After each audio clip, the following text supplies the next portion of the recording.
ഓണച്ചിത്രമായിട്ട് നമ്മൾ കണ്ട മൂന്നാമത്തെ സിനിമ കൊണ്ടലിനെ പറ്റിയാണ് നമ്മൾ സംസാരിക്കാൻ പോകുന്നത്. ഞാൻ വളരെ പെട്ടെന്ന് തന്നെ കാര്യങ്ങളൊക്കെ പറഞ്ഞു പോകാം, ഒത്തിരി ഡിലേ ആക്കുന്നില്ല. കാരണം ഓൾറെഡി കുറേ പേരൊക്കെ റിവ്യൂ ഇട്ട് കഴിഞ്ഞു.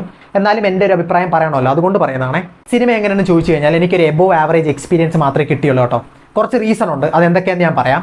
ഒന്നാമത്തെ പോസിറ്റീവായിട്ട് കുറച്ച് കാര്യങ്ങൾ ഞാൻ പറഞ്ഞോട്ടെ. അതിൻ്റെ ഏറ്റവും നല്ല പോസിറ്റീവായിട്ട് എനിക്ക് തോന്നിയത് ബോട്ടിലെ കുറേ സീനുകളൊക്കെയാണ്. ബോട്ടിൽ അവർ ക്രിയേറ്റ് ചെയ്ത് വരുന്ന ഒരു അറ്റ്മോസ്ഫിയർ ഉണ്ട്. ബോട്ടിലെ ആൾക്കാരുടെ ജീവിതം എങ്ങനെയാണ്, അവർ കടലിലോട്ട് പോയി കഴിഞ്ഞാൽ അവരുടെ ജീവിതം എങ്ങനെയായിരിക്കും, എന്തൊക്കെ സ്ട്രഗ്ലിംഗ് ആണ് അവർ നേരിടുന്നത് എന്നുള്ളതില്ലേ, അതൊക്കെ നല്ലതായിട്ട് ചെയ്തിട്ടുണ്ട് കേട്ടോ. ചെറിയൊരു സംഭവമാണ്, അവർക്ക് കാണിക്കുന്ന ഒരു ലിമിറ്റേഷൻ ഉണ്ടെങ്കിലും ആ ഒരു ഭാഗങ്ങളിൽ എനിക്കധികം ബോറൊന്നും പഠിച്ചില്ല. അതുപോലെ തന്നെ കഥ പല ഭാഗങ്ങളിലൂടെയും പല സിറ്റുവേഷനിലൂടെയൊക്കെ കടന്നു പോകുന്നുണ്ട്. അതും എല്ലാം ഈ ഒരു ബോട്ടിലെ സംഭവങ്ങളൊക്കെ വെച്ചിട്ടാണ് അവർ എക്സിക്യൂട്ട് ചെയ്തിരിക്കുന്നത്.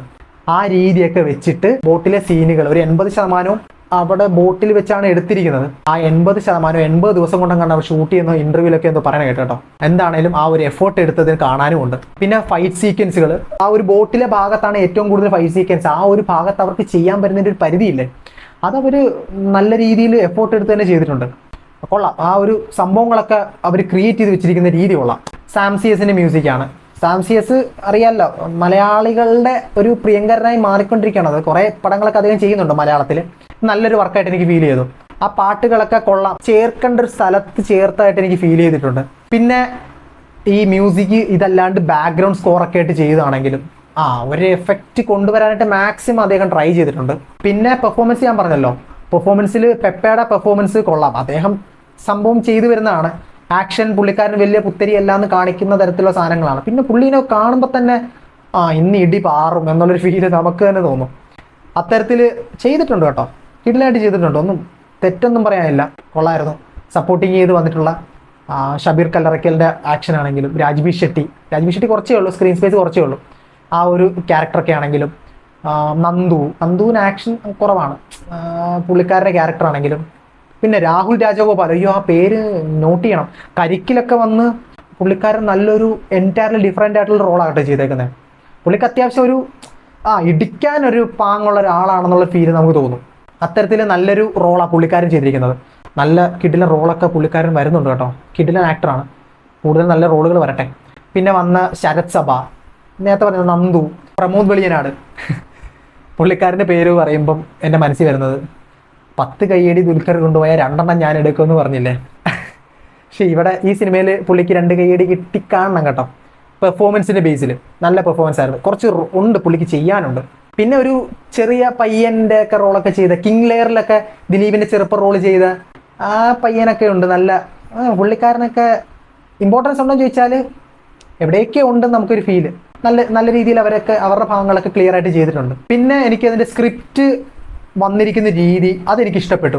ഇപ്പം ഒരു സിറ്റുവേഷൻ കൊണ്ട് ബോട്ടിലേക്ക് വരുന്നു, ബോട്ടിലുണ്ടാകുന്ന കുറച്ച് സംഘർഷങ്ങൾ, അങ്ങനെയൊക്കെ വെച്ച് അവർ സ്ക്രീൻ പ്ലേ ക്രിയേറ്റ് ചെയ്യാൻ നോക്കിയിട്ടുണ്ട്. കിഡിലനാണെന്നൊന്നും പറയുന്നില്ല, പക്ഷെ അവിടെ ചെയ്യുന്നതിന് അവർക്കൊരു പരിധിയില്ല. ആ പരിധിയിൽ നിന്നുകൊണ്ട് തന്നെ നല്ല രീതിയിൽ സ്ക്രീൻ പ്ലേ ഡെവലപ്പ് ചെയ്തിട്ടുണ്ട്. ആ ഒരു രീതിയിലും സിനിമ എനിക്ക് നല്ലൊരു അനുഭവമായിരുന്നു. എനിക്കൊരു എബോവ് ആവറേജ് എക്സ്പീരിയൻസ് ആയിട്ട് മാത്രം തോന്നാനുള്ള റീസൺസ് ഞാൻ പറയാം. ഒന്നാമത്തെ റീസൺ, സിനിമയുടെ ക്ലൈമാക്സ് എനിക്ക് ഇഷ്ടപ്പെട്ടില്ല കേട്ടോ. ഞാൻ അങ്ങനെ തന്നെ പറയാം, എനിക്കത് അത്ര വർക്കായില്ല. കാരണം എന്താണെന്ന് വെച്ചാൽ സിനിമ തുടങ്ങുന്നത് ഒരു സിറ്റുവേഷൻ പറഞ്ഞുകൊണ്ടാണ്. ആ സിറ്റുവേഷൻ കാരണമാണ് ബോട്ടിലേക്ക് കടക്കുന്നതും ഒക്കെ. പിന്നെ ബോട്ടിൽ കുറേ സംഘർഷങ്ങളൊക്കെ വരുന്നുണ്ട്. ഇതെല്ലാം കഴിഞ്ഞിട്ട് പെട്ടെന്ന് സിനിമ നിന്നതുപോലെ, അതായത് തുടക്കത്തിൽ പറഞ്ഞ കുറച്ച് കാര്യങ്ങൾ അത് അൺസോൾവ്ഡ് ആയിട്ട് കിടക്കുന്നൊരു ഫീലായിട്ട് എനിക്ക് തോന്നി. അതെനിക്ക് പെട്ടെന്ന് അങ്ങനെ തീർന്നത് കൊണ്ട് എനിക്ക് മാത്രമായിട്ട് തോന്നിയതാണോ എന്ന് എനിക്കറിയില്ല. ആ ഒരു സിനിമയ്ക്ക് കിട്ടേണ്ട ഒരു ക്ലൈമാക്സ് ആയിട്ട് എനിക്ക് ഫീൽ ചെയ്തില്ല. അവർക്ക് കുറച്ചും കൂടെ ഒന്ന് നോക്കാമായിരുന്നു. ഒരു 5 മിനിറ്റിൽ ആ ഒരു അവർ തുടങ്ങി വെച്ചൊരു സംഭവം കൂടെ ഒന്ന് ഫിനിഷ് ചെയ്ത് തീർക്കാമായിരുന്നു എന്ന് എനിക്ക് തോന്നി. പിന്നെ എനിക്ക് നെഗറ്റീവായിട്ട് തോന്നിയ വേറൊരു പോർഷൻ, അതിലെ VFX വർക്ക് കൊള്ളാം, മോശമാണെന്നൊന്നുമല്ല. കടലിലെ ചില പോർഷൻസ് ഒക്കെ കൊള്ളാം, പക്ഷേ അവർ VFXൽ സ്രാവിൻ്റെ ഒക്കെ ഒരു പോർഷൻ വരുന്നുണ്ട്. ആ പോർഷൻസ് റിപ്പീറ്റ് ആയിട്ട് ചെയ്തതുപോലെ എനിക്ക് തോന്നി. റിപ്പീറ്റായിട്ട് ചെയ്യുന്നതിലെ പ്രശ്നമുണ്ടെന്നല്ല, പക്ഷേ നമുക്ക് റിപ്പീറ്റഡ് ആയിട്ട് തോന്നിക്കരുതല്ലോ. പക്ഷെ ഇവിടെ എനിക്ക് അങ്ങനെ തോന്നിച്ചൊരു ഫീൽ എനിക്ക് അങ്ങനെ വന്നു കേട്ടോ. അതുപോലെ തന്നെ വേറൊരു പോർഷനിൽ, ആ ഒരു പോർഷൻ പറഞ്ഞാൽ ശരിയാവുമെന്നറിയില്ല, എന്നാലും പറയാം. ഒരു മീനിട്ട് കുന്തം കൊണ്ട് ഇങ്ങനെ എറിയുന്ന സീനാണ്, ഇമ്പോർട്ടൻ്റ് ആയിട്ടുള്ള സീനാണ്. ആ ഒരു സീനിൽ മീനിനെ എറിഞ്ഞു കഴിഞ്ഞതിന് ശേഷമുള്ള പെപ്പയുടെ റിയാക്ഷൻ, പുള്ളിക്കാരൻ്റെ ഒരു കണ്ടിന്യൂറ്റി ഉണ്ട് ആ ഒരു ഷോട്ടിന് ശേഷം വരേണ്ടത്. അതെനിക്ക് ഓക്കെ ആയിട്ട് തോന്നിയില്ല. അങ്ങനെ തന്നെ പറയാം, ഓക്കെ ആയിട്ട് എനിക്ക് തോന്നിയില്ല. ഒന്നെങ്കിൽ അത് കാണിക്കരുതായിരുന്നു, അല്ലെങ്കിൽ അത് ബെറ്റർ ആയിട്ട് കാണിക്കണമായിരുന്നു എന്ന് തോന്നി. അതെനിക്കൊരു നെഗറ്റീവായിട്ട് തന്നെ തോന്നി. പിന്നെ ഫസ്റ്റ് പോർഷനിൽ കാണിച്ച സിനിമയിലെ കരയിലെ പോർഷൻ, ഒരു 20 ദിവസം ഷൂട്ട് ചെയ്ത കരയിലെ പോർഷനിൽ പെപ്പയുടെ വീടും പരിസരമായിട്ട് ബന്ധപ്പെട്ട് കാണിക്കുന്ന ഷോട്ടുകൾ എനിക്ക് അത്രയ്ക്കും സാറ്റിസ്ഫൈങ് ആയിട്ട് തോന്നിയില്ല. ആ ഒരു ഷോട്ടിൻ്റെ ആവശ്യകത ഉണ്ടോ എന്ന് ചോദിച്ചാൽ ഇല്ലാന്ന് തന്നെ തോന്നുന്നു. പെപ്പ എങ്ങനെയുള്ള ആളാണെന്ന് എക്സ്പ്ലെയിൻ ചെയ്യുന്നൊരു ഭാഗം അത് സ്റ്റോറിയിൽ തന്നെ അവർക്ക് പറഞ്ഞു പോകാമായിരുന്നു എന്ന് തോന്നി. ഓക്കെ ആയില്ലല്ലോ എന്നുള്ളൊരു ഫീൽ എനിക്ക് അങ്ങനെ വന്നു. ഷബീർ കല്ലറയ്ക്കൽ, നന്ദു, അങ്ങനെ കുറച്ച് ആക്ടേഴ്സിൻ്റെ അവർ ബോട്ടിൽ പോകുന്നതിൻ്റെ ഒരു റീസൺ, ഉദ്ദേശമൊക്കെ ഇല്ലേ, അതെനിക്ക് അവരുടെ ക്യാരക്ടറൈസേഷനിൽ നിന്ന് എനിക്കത് അത്രയും ഓക്കെ ആയിട്ട് തോന്നിയില്ല. ഇപ്പം എങ്ങനെ പറയുക, അവരെ നമ്മുടെ ഉള്ളിലേക്ക് പതിപ്പിക്കാനായിട്ടും അവരിത്തരക്കാരാണ്, അവരെന്തോരം പവറുള്ളവരാണ്, അവരുടെ ക്യാരക്ടർ എന്താണ് എന്നുള്ളത് എന്നിലേക്ക് അത്ര അധികം എത്തിയില്ല. പെപ്പ മെയിൻ ക്യാരക്ടർ ആയതുകൊണ്ട് എത്തി.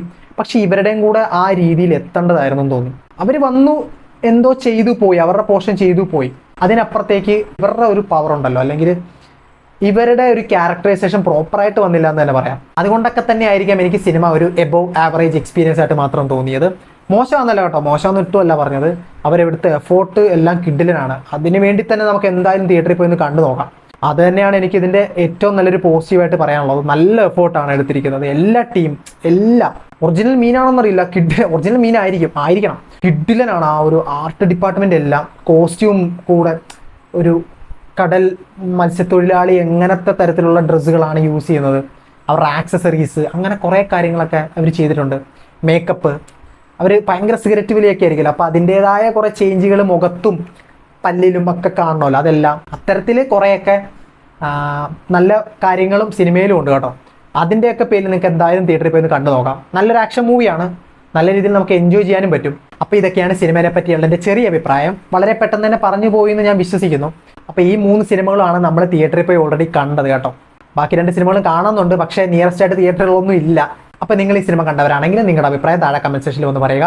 നിങ്ങൾ തിയേറ്ററിൽ ഇപ്പോൾ കണ്ടതിന് ശേഷം ഞാൻ പറഞ്ഞ റിവ്യൂ ആയിട്ടൊന്ന് ഒത്തു നോക്കിയിട്ട് ഞാൻ പറഞ്ഞത് നിങ്ങൾക്കും ഫീൽ ചെയ്തോ എന്നുള്ളതും കമൻറ്റ് സെക്ഷനിൽ ഒന്ന് പറയണേ. അപ്പോൾ ഈ വീഡിയോ ഇഷ്ടപ്പെട്ടെങ്കിൽ ലൈക്ക് ചെയ്യുക, ഷെയർ ചെയ്യുക, സബ്സ്ക്രൈബ് ചെയ്യുക. നമുക്ക് അടുത്തൊരു വീഡിയോ ആയിട്ട് പിന്നെ കാണാം.